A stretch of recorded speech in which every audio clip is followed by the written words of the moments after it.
జీవితంలో సంతోషంగా ఉండాలన్నా, విజయవంతమైన వ్యక్తిగా ఉండాలన్నా ఓ 4 ఎట్టి పరిస్థితుల్లోనూ వదులుకోకూడదు అంటాడు చాణక్యుడు. చాణక్యుడు చెప్పిన మరిన్ని విలువైన జీవిత పాఠాలు తెలుసుకునే ముందు ఛానల్ సబ్స్క్రైబ్ చేసుకోకపోతే ఖచ్చితంగా సబ్స్క్రైబ్ చేసుకోండి. జీవితంలో ఎట్టి పరిస్థితుల్లో వదులుకోకూడదు అని చాణక్యుడు చెప్పిన విషయాల్లో మొదటిది మంచి స్నేహం. మీ అర్హతలకు సరిపోయే వ్యక్తితో మాత్రమే ఎల్లప్పుడూ స్నేహం చేయండి అని చాణక్యుడు చెప్పాడు. ప్రముఖ వ్యక్తులతో స్నేహం ఎక్కువ కాలం ఉండదు.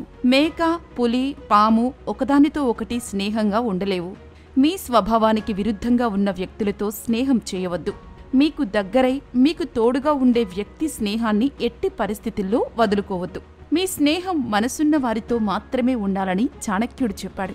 ఇతర విషయాల కోసం మీ స్నేహాన్ని ఎప్పుడూ త్యాగం చేయవద్దని సలహా ఇస్తాడు.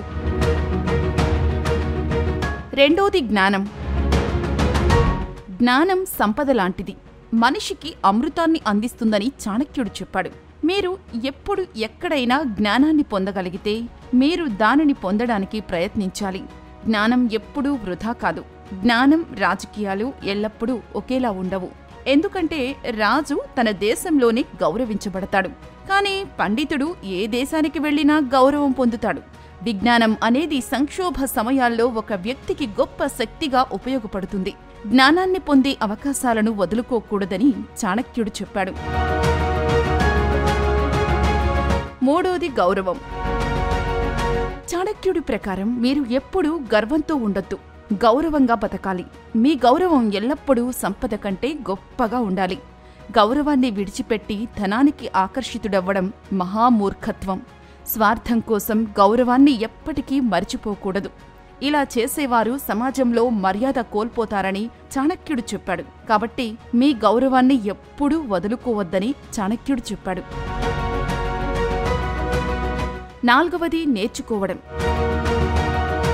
చాణక్యుడి ప్రకారం ఇతరుల తప్పుల నుండి నేర్చుకునే వ్యక్తి జీవితంలో ఎప్పటికీ విఫలం కాలేడు. మీరు ప్రతిదీ స్వయంగా అనుభవించి నేర్చుకోవాలనుకుంటే మీ జీవితం సరిపోదు. మీరు విజయం సాధించాలనుకుంటే ఇతరుల అనుభవాలను తెలుసుకోవడానికి ప్రయత్నించండి. ఎవరి అనుభవాన్ని విస్మరించవద్దు.